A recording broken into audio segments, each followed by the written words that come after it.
கர்த்தருக்கு பிரியமானவர்களே, கர்த்தர் இன்றைக்கு உங்களோட பேசவிருக்கும் வார்த்தையை கேட்கலாமா?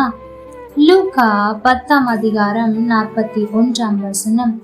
நீ அநேக காரியங்களை குறித்து கவலைப்பட்டு கலங்குகிறாய்.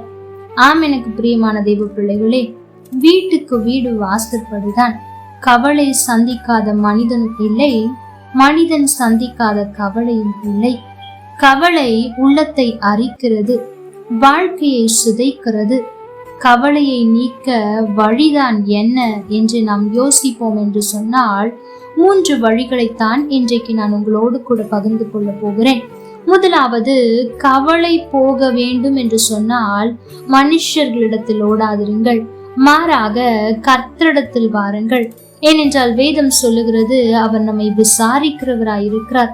நம் கவலைகளை எல்லாம் அவர் மேல் வைத்து விடும்போது அவர் அதை ஏற்றுக்கொள்வார். நம்முடைய பாரத்தை அவர் ஏற்றுக்கொண்டு நம்மை ஆதரிப்பார் என்று வேதம் சொல்லுகிறது. இந்த நாளிலும் நீங்கள் ஒரு காரியத்தில் முடிவு செய்யுங்கள். என்னுடைய இருதயம் கவலைப்பட்டு கலங்கும் போது நான் எனக்கு யார் ஆறுதல் சொல்வார்கள் என்று மனிதர்களிடத்தில் ஓட மாட்டேன், மாறாக இயேசுவினிடத்திற்கு வருவேன் என்று பொருத்தனை செய்யுங்கள். இரண்டாவது, அந்த நேரத்தில் மனம் திறந்து கர்த்தரிடம் செவியுங்கள்.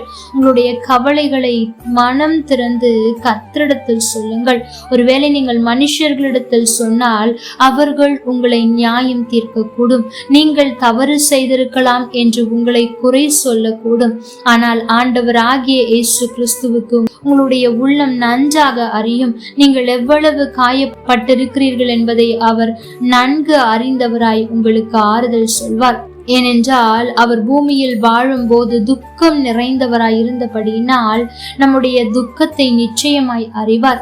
அன்றைக்கு ஆபிரகாம் தனக்கு பிள்ளை இல்லாத கவலையை ஆண்டவரிடத்தில் மனம் விட்டு சொல்லுகிறார். நடந்தது என்ன? உடனே ஆண்டவர் சொல்லுகிறார், நான் வானத்து நட்சத்திரத்தை போல உன்னுடைய சந்ததியை பெருக பண்ணுவேன் என்ற வாக்கை கொடுக்கிறார். இன்றைக்கு நாமும் அவரிடத்தில் மனம் திறந்து பேசுவோம். நம்முடைய கவலை என்ன ஏது என்று எல்லாவற்றையும் இருதயத்தை அவர் சமூகத்தில் ஊற்றி விடும்போது அவர் நிச்சயம் நமக்கு விடுதலை கொடுக்கிறவராயிருக்கிறார். மூன்றாவதாக, வாக்கு தத்தங்களை நாம் பற்றி கொள்ள வேண்டும். ஏனென்றால் வசனம் சொல்லுகிறது, மனுஷருடைய இருதயத்தில் உள்ள கவலை அவனை ஒடுக்கும், நல் வார்த்தையோ அதை மகிழ்ச்சியாக்கும் என்று. இந்த நல் வார்த்தை என்பது எது தெரியுமா? வேதாகமம் மாத்திரம்தான். மற்றவர்கள் என்னதான் நமக்கு ஆறுதலாய் வார்த்தை பேசினாலும் அவர் வார்த்தை நம்மை தேற்றுவது போல, அவர் வார்த்தை நமக்கு கொடுக்கிற விசுவாசத்தை போல, தைரியத்தை போல வேறு எந்த வார்த்தையும் கொடுக்கவே முடியாது. ஆகவே அவருடைய வார்த்தைகளை பற்றி கொள்ளுங்கள்.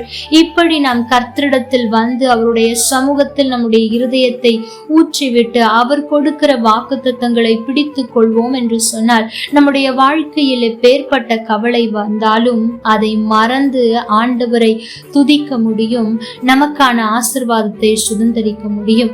ஆகவே இந்த 3 காரியங்களையும் முயற்சி செய்யுங்கள். கர்த்தரிடத்திற்கு போங்கள், மனம் திறந்து பேசுங்கள், வாக்குத்தத்தங்களை பற்றி கொள்ளுங்கள். வாழ்க்கை நிச்சயமாய் மாறும். கர்த்தர் தாமே உங்களோடு கூட இருந்து உங்களை ஆசீர்வதிப்பாராக. ஆமென். லைக் பண்ணுங்க, ஷேர் பண்ணுங்க, கமெண்ட் பண்ணுங்க.